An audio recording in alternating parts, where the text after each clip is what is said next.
समाजामध्ये सार्वजनिक वाहतूक असेल किंवा सार्वजनिक प्रवास असेल, तुम्ही आम्ही कधी आपण इकडं तिकडं फिरत असू आणि कुठल्याही राजकीय पक्षांच्या किंवा कुठल्याही नेत्यांच्या, पुढाऱ्यांच्या, मंत्र्यांच्या वेगळ्या जर रॅली असतील, सभा असतील, तर किती त्या सार्वजनिक वाहतुकीला अडथळा होतो हे वेगळं सांगायची गरज नाही.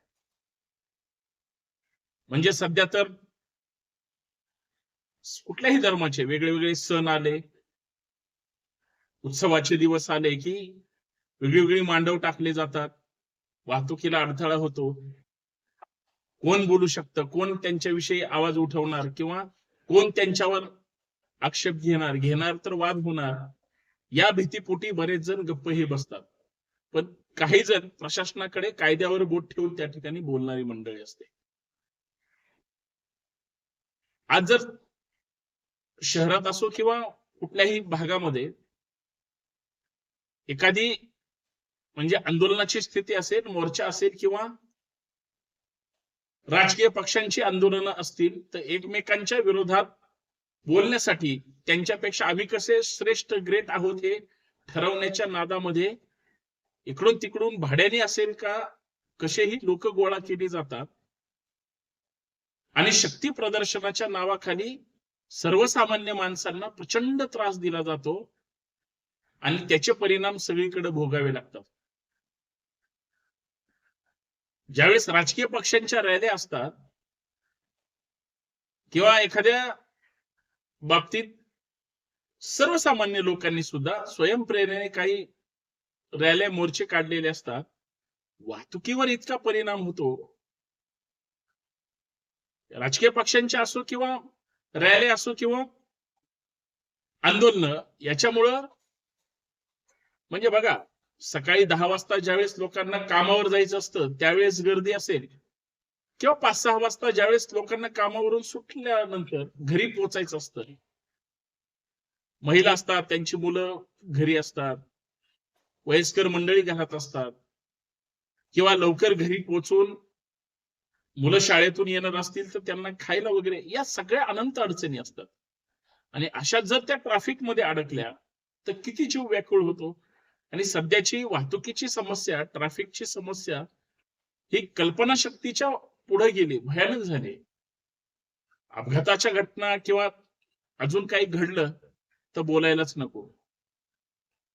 एवढं सगळं होऊन माणूस त्याच्यातून होरपळून जाऊन कसा तरी पुढे जाण्याचा प्रयत्न करतो. बडे नेते, मंत्र्यांचे ताफे, त्यांचे ते कॅनवा, तुमचा एखादा पेशंट जरी त्या गर्दीमध्ये असेल, अँब्युलन्सला सुद्धा मार्ग काढून पुढे जाऊ दिलं जात नाही.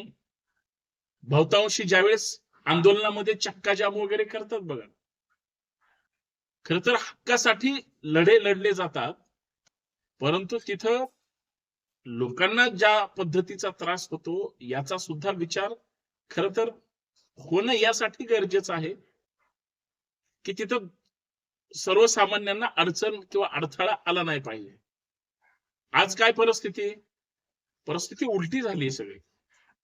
रहदारीच्या ठिकाणी जास्त मोर्चे, आंदोलन किंवा रॅल्या निघत असल्यामुळं किंवा मंत्र्यांचे ताफे सतत नेत्यांची ये जा असल्यामुळं एकीकडे ट्रॅफिक जाम. म्हणजे तुम्ही जर बारकाईनं पाहिलं की राजकीय पक्षांची रॅली, ट्रॅफिक जाम, राजकीय पक्षांचे आंदोलन, ट्रॅफिक जाम, मंत्र्यांचे ताफे, ट्रॅफिक जाम, हक्कासाठी एखादा मोर्चा, ट्रॅफिक जाम.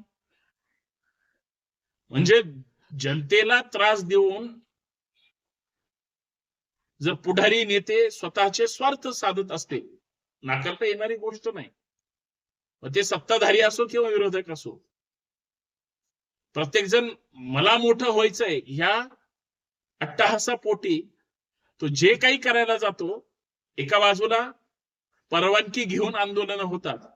मी म्हणत नाही विना परवानगी होत असतील, पण विना परवानगी जर जनतेला त्रास देण्याचे कार्यक्रम जर झाले तर तिथंच संरक्षण करणारे पोलीस त्यांच्यावर गुन्हे सुद्धा दाखल करू शकतात.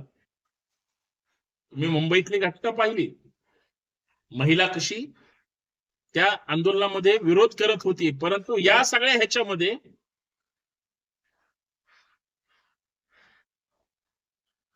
साहेब तुम्ही आता बास करा हा रस्त्यावर आंदोलन करून तमाशा करायचा. तुम्हाला जर आंदोलनच करायचे असेल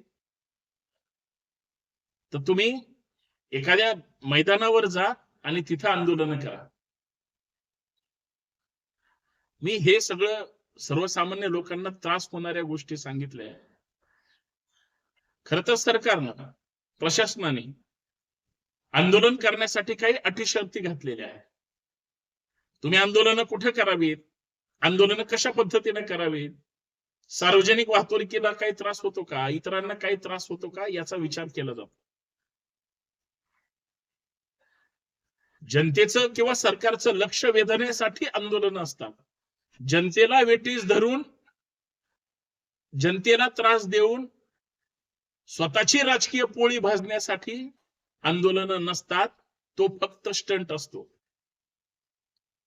स्टंट करून फक्त स्वतःचा स्वार्थ साधला जातो, चमकोगिरी केली जाते. सध्या सगळीकडे तीच परिस्थिती आहे. म्हणजे काही लोकांना तर सवयच नाही आंदोलनाची, आयुष्यात कधी आंदोलनच केलेले नसतात.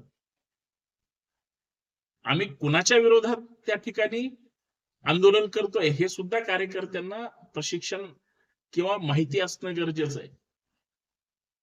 समजा तुम्ही सत्तेमध्ये आहात आणि तुम्हाला आंदोलन करायचंय विरोधात, आणि तुम्ही आंदोलन करताना सत्ताधारीच कसे वाईट आहेत याच्या जर घोषणा द्यायला लागले तर लोक हसतील ना तुमच्यावर.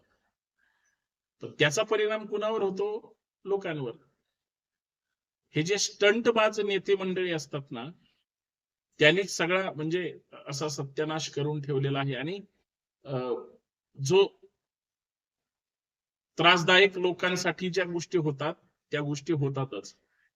हे सगळं आतापर्यंत खरंय, पण मला त्याच्या पुढे जाऊन सांगायचंय, जिथं कुठं खास करून सत्ताधाऱ्यांकडून ही अपेक्षा नसते, म्हणजे सत्ताधाऱ्यांनी आंदोलन करणं, कारण तुमचं सरकार आहे, तुमचं काही चुकत असेल तर विरोधक तुमच्या विरोधात आंदोलन करा. पण तुम्हीच विरोधकांच्या विरोधात आंदोलन करण्यासाठी जनतेला वेठीस धरणार असाल, कायदा सुव्यवस्था निर्माण करणारी वक्तव्य करणार असाल, किंवा तुम्ही एक योग्य मार्ग काढून राज्याच्या हितासाठी निर्णय घेणं अपेक्षित असतं, तिथं तुम्ही जर रस्त्यावर उतरून आंदोलन करणार असाल तर जनतेने सुद्धा एक गोष्ट केली पाहिजे. आज तुम्ही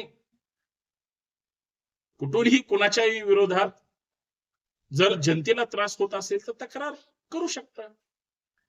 112 नंबर असेल, किंवा आज सगळं मोबाईलवरून प्रत्यक्ष कुठे जाऊन तक्रार करायची गरज नाही. 10च्या नंतर जर कोणी स्पीकर वाजवला, तुम्ही एक फोन करा, लगेच कारवाई होते, किंवा कमीत कमी पोलीस जाऊन त्यांना समज तरी देतात. लक्षात घ्या, कायदा जनतेसाठी. जनता जर अशी सगळं सहन करणार असेल तर मग कायद्याचं किंवा नियमाचं भान असणारी माणसं कुठे शोधायची? सर्वसामान्य लोकांना नियमांचं आणि कायद्याचं भान असेल तर सरकार असो किंवा विरोधक असो, कुणालाही त्रास होणार नाही अशा पद्धतीचं आयुष्य जगणंच गरजेचं आहे. ठीक आहे, काही आंदोलनं हे करावीच लागतात, त्याशिवाय सरकार जागे होत नसतं. तिथं काही लोकांना त्रास होऊ शकतो, पण याचा अर्थ असा नाही की तो जाणीवपूर्वक त्रास द्यायचा असतो. सध्याची मात्र ट्रॅफिक जामची परिस्थिती किंवा इतर जो लोकांना सार्वजनिक ठिकाणी त्रास होतो, तो एकतर जनतेने समजून घ्यायचा असतो, पण जनतेलाच वेठीस धरलं जातं. मग त्या नेत्यांनी, पुढाऱ्यांनी आणि सरकारने समजून घ्यायचं असतं की आपलं चुकलंय, आपण रस्त्यावर आलो तर सॉरी म्हणायचं आणि तिथं थांबायचं. स्टंट केला तर महागात पडतो, हे आता उत्तम उदाहरण तुमच्या नजरेसमोर आलंच असेल. फक्त ते कशा पद्धतीनं झालं पाहिजे आणि लोकांना त्रास झाला नाही पाहिजे यासाठी तिथून निघून जाणं हाच एक पर्याय. बोध घेतला पाहिजे काही गोष्टीतून, अन्यथा लोकांचे हाल झाले तर लोक तुम्हाला सुट्टी देत नसतात. धन्यवाद.